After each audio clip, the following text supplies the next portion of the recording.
You wanted it, kinda. You got it, absolutely. We've got news out of Destin, Florida, breaking semi-late this afternoon. So breaking-ish news. The SEC has decided they're going with 8 games on that conference schedule in 2024. It's kind of a stopgap thing. It's a one-off thing. And the particulars, you can read this anywhere, the particulars, divisions are gone. So yeah, they're going to play 8 conference games, even though at this point they'll have 16 teams in the league, 8 conference games.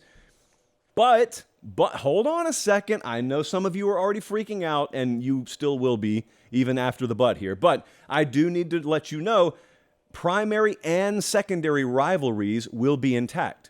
So what that means is Alabama will play Auburn next year, but they'll also play Tennessee next year. And then you may ask me, well, how are they going to swing that? Yeah, I have no idea. They're going to release the schedules later this month, and so we'll all find out together at least who you're going to play. I don't think they're going to release the dates. Anyway, you can go to 247sports.com.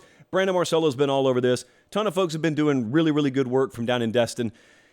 I don't want to talk so much about the what. We all know that. I want to talk about the predictable outrage tsunami that ensued. People are, how should I phrase this? I think people are handling this news exactly how you would expect SEC fans to handle big scheduling news in the beginning of June. Torches in one hand, pitchforks in the other. Let's get them. That has been the collective outcry ever since this news broke a little while ago. It wasn't necessarily a shock. I think most people felt that this was coming. So here's what I don't want to have happen tonight, but it's going to. I don't want you to think I'm carrying the water for the SEC. I'm not. In fact, I have a preference here. I want them to play 9 conference games. It's just that I don't put a period on the end of the sentence. We kind of talked about this on the Late Kick Extra podcast the other night, and I'm going to reiterate it here because there's no N in the word reiterate. I am the kind of person that thinks there's a lot of nuance and subtlety and shades of gray and context that is probably necessary to be included in understanding all this stuff. In other words, it's not just you need to step up, have the stones to play 9 games. If you play 8, you're scared and weak. I know that traffics well on the socials. I know that. Believe me, I could do a segment tonight where I just waved my fist in the air and called out the SEC, and we would get 6-figure views on it. Do we really talk like that, 6-figure views? Yeah, well, we would get a ton of traction on it. However, I'm probably not going to do that. I'm going to tell you what I think. I'm all for the SEC playing a 9-game conference schedule. The difference is I don't stop there, and I've shared this opinion with you several times. I'll give it to you once more. There is a great big but at the end of that sentence, and it sounds something like this. I want the SEC to play 9 conference games per year, but I really need to know how you view strength of schedule. And I know that's a boring conclusion. It seems kind of anticlimactic, but yet that's what's going on here, or at least it's one little chunk. I'm going to read a paragraph that Marcello wrote, and you can read his full report over on 247sports.com. So this is not to be ignored. This is in the Marcello report. Quote, "The college football playoff has not yet provided enough information on how it will value strength of schedule in an expanded playoff, and ESPN has not yet communicated what it is willing to pay for additional games. And that's enough to coax several ADs to hit the pause button." All right, well, let me tell you what I care about and what I don't, because I couldn't care less about some of that. I strongly care about some other parts of it. Do I care about whether or not you're going to make a bowl game? No, it is incredibly weak. That's one of the weakest arguments you could possibly make in favor of an 8-game over a 9-game conference schedule. So we got that out of the way. Number 2, I do not care how much ESPN pays you, because none of that money's going to my pocket. I don't care. The only thing that I care about that overlaps with what apparently some of these folks in the SEC care about is how are you going to interpret strength of schedule when we get to playoff time? Because right now, I got a bunch of folks blowing up my DMs and texts, and I'm just looking on the Twitters and whatnot, and I'm looking at people say, you play a stronger schedule the more Power 5 teams you play. And I know sometimes that's right. Sometimes that's very misleading. You know, in the NFL, first off, losses don't mean as much. And secondly, everyone's a pro team. So even a weak schedule, it still involves you playing, 16 or 17 or whatever it is now, NFL opponents. That mentality has kind of bled over to college football a little bit. And I'll tell you what it sounds like. It sounds like when you see a graphic. I know there's one floating around right now that's really popular, and it shows how many Power 5 versus Power 5 matchups you're going to have in certain conferences and how many Power 5 versus non-Power 5 matchups you're going to have in other conferences. The good Lord has put me here tonight to tell you, knowing how many Power 5 teams you play is only the beginning of understanding how strong your schedule is. And if you don't believe me, and you don't understand how infinitely greater the value of a loss is in college football than pro sports, let me ask you something. If you're listening on podcast, you're not going to miss anything here. There's no fancy graphic. I just want you to follow along with me.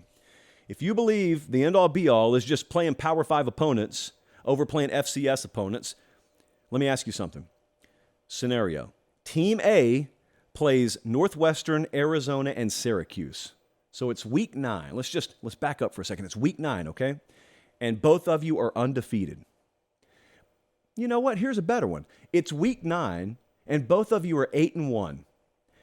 One team has to play Northwestern, Syracuse, and Arizona, 3 Power 5 teams. The other team has to play Georgia, UT Chattanooga, and Samford. So that's the best team in the country and 2 FCS teams, actually.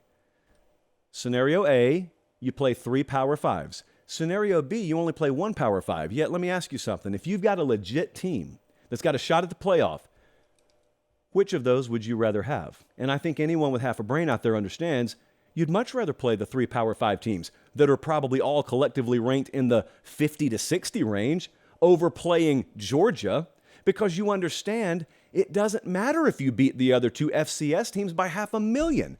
That loss Georgia is inevitably going to hang on you is the end. For all intents and purposes, you may be out of it because that's how much a loss means in college football. So anyway, some of this stuff is weak from the SEC. So worrying about whether you're going to make a bowl game or not, it is weak sauce. It should never enter the room. Worrying about how much money ESPN is going to pay you. Nobody watching this program, nor the dude talking in the mic right now, should care 1 ounce about that because it doesn't impact our lives. But if you're the kind of person out there who screams in June, y'all better play 9 conference games, but in December, you're the same person who screams, you are what your record says you are. I'm not interested in your opinion because you're not understanding the subtlety of strength of schedule and how valuable that is in putting together the puzzle of how the playoff is going to be constructed. Now, there's another voice in the room from far off in the distance that says, oh, it's the SEC. They'll just get teams in anyway. I really don't care if you think that. Yes, history says that. I don't care. It's college football, so I know everything's unequal. But in terms of a postseason format, in terms of a scheduling format, in terms of those criteria, I would at least like to understand that everyone's operating from the same playbook on that front. And with that in mind, you would never say some of the things about other conferences that you say about the SEC because you kind of hold them to a little bit higher standard. So I know it sounds to a lot of people who are upset about this like I'm carrying water for them, like I'm here trying to defend Greg Sankey. Not necessarily. I'm not quite sure what he would have done today. Like, it's up to the presidents to vote on this stuff. It's not his. Although he could choose to burn a lot of his equity in that room had he wanted to. I'm not sure what it would have meant. But look, he got a little fiery afterwards today. And he said some things that typically you don't hear from him. And we don't necessarily, have sound bites of it or anything. But it was basically, if I paraphrased it, he was looking at you saying, like any of you would do anything different. Like anybody else had a better solution. Like I've sat in these rooms all week and I have talked to these people for months on end. Do you really think we didn't exhaust all possible avenues here? Like, do you think you have information I don't? That's essentially what he's yelling to, people who firing off tweets at him and people who are criticizing him on talk radio. That's part of the job. I'm not here to defend him. I'm just saying if I were in his position, I'm pretty sure I would have emerged from that hotel down there and had a similar attitude. Like you can't lead the horse to the water and make him drink unless you take his head and dip it in there, and that's horse murder. We cannot do that.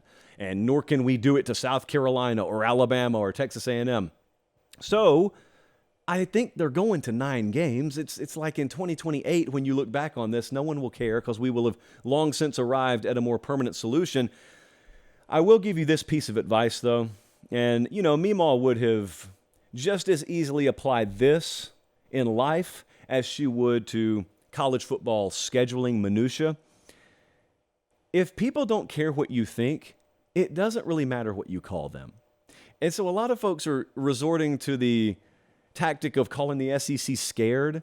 And it's like, if they care about what you think, that's going to work. If I am terrified of lightning, which I am, very much so, and you try and insult me, thinking it's going to matter to me by saying, oh, you should come outside with me. I can't, it's lightning. Oh, what are you, scared? Yeah. Oh, look at you, chicken. I don't really care. You can call me whatever you want to. Look at you. How pathetic. Everyone else is out here. Yeah, I'm going to stay in here, though. I don't care. Heart rate's not getting above 80, not getting worked up. Check the pulse all you want to.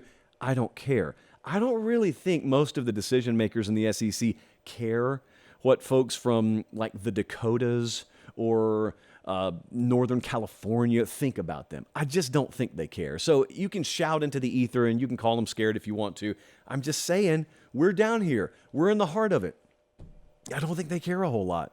And so I didn't get what I wanted here. I wanted the SEC to go to a 9-game conference schedule. Don't misunderstand me. I'm mildly to moderately upset as well, because I do, much like you, want more premier matchups. If I was a season ticket holder, I'd be doubly livid because of what they're forcing me to pay for right now versus what I could have had. All I'm saying, with the double pen pop there, boom, boom, all I'm saying is I kind of get one of the excuses, and some of the others I totally throw in the garbage along with you guys.